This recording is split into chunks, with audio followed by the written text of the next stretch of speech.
We're going to read a book called Turning Points in U.S. History, Civil Rights Movement. Chapter 1, Little Rock 9. In September 1957, 9 black students started at a school in Little Rock, Arkansas. Before, only white students went there. White people harassed the black students. They became known as the Little Rock 9. What do you think about that? Do you think that was right that they were harassed just because of their skin color? Arkansas's governor sent soldiers. They kept the black students out. President Dwight D. Eisenhower responded. How? He sent soldiers too. These soldiers kept the Little Rock 9 safe. They walked them to school. So the Arkansas governor said, no, you cannot go to school here. But the president said, yes, you can, and I'm going to make sure you get there safely. The Little Rock 9 were part of the Civil Rights Movement. This movement took place in the 1950s and 60s. So that was 60 to 70 years ago from now. Black people fought for equal rights. They wanted to end centuries of oppression. U.S. slavery ended with the Civil War from 1861 to 1865, so it ended in 1865. But the laws were still unfair. They made voting hard for black people. Many places were segregated. And when they say it's segregated, it means it's divided. It's a built-in division. For example, here are 2 drinking fountains. Sometimes you get your water bottles filled at drinking fountains. We don't use them as much anymore. But this one said only white people could use this drinking fountain. And this one said only colored people can use it. Are they the same?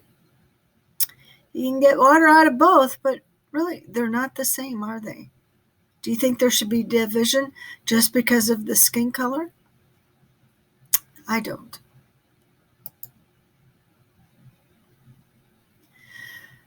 Chapter 2, Many Protests. The Supreme Court ruled segregation illegal in 1954, but many places did not follow the law. Black activists led protests starting in 1955. Rosa Parks was one.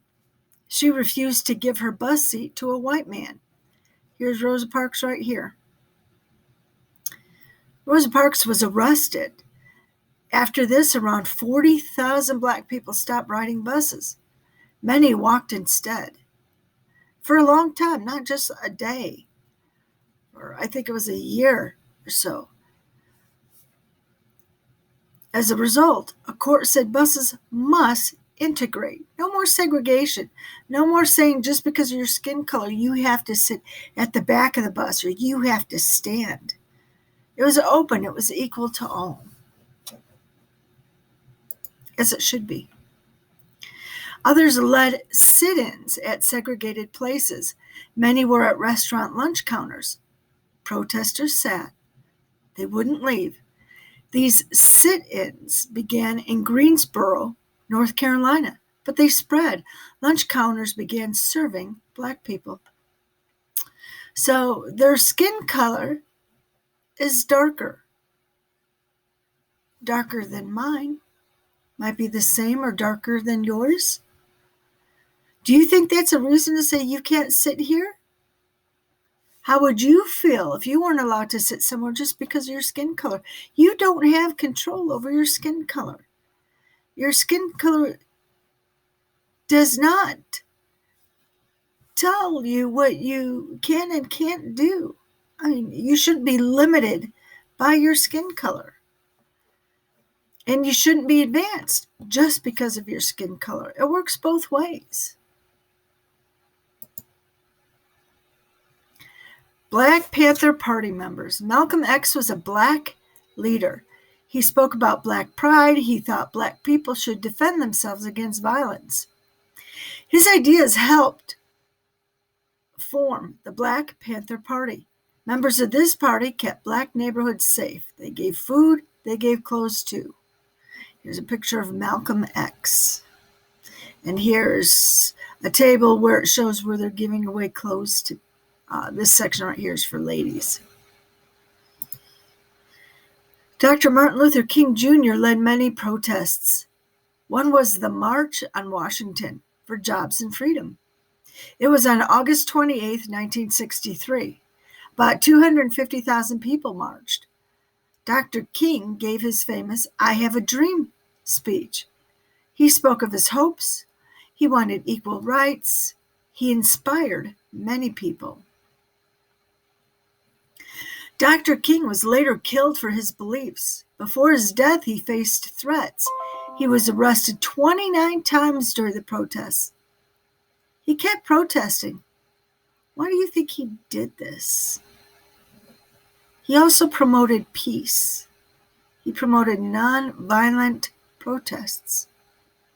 If he did this so many times, even though he was arrested, I think he must have felt very strongly in this. He must have believed in it, felt this was the right thing to do. On March 7th, 1965, Black people marched in Alabama. Why? Black people were stopped from voting there. John Lewis was one leader. He's right here. Hosea Williams was another, right there. Marchers were hurt. People saw on TV. This led to more marches. Dr. King led a march in Alabama, and it was more than 50 miles long. It took 5 days. Marchers had to stop and camp. You can see their route right here. Chapter 3, Laws Change. The Alabama marches brought change. President Lyndon B. Johnson signed a law. The Voting Rights Act made voting easier for Black people. Protests changed many laws. Like what? Well, segregation ended. Voting got easier. It became illegal to stop Black people from living where they wanted. Thousands of activists fought for equal rights. They faced violence. They fought anyway. The civil rights movement helped Black people, but they still face prejudice. Many still fight for equal rights. Do you know of anyone who fights for equality? What do you think? People protest about issues they care about. What do you care about? How could you help make a change? That's the end of our book. Hope you enjoyed it.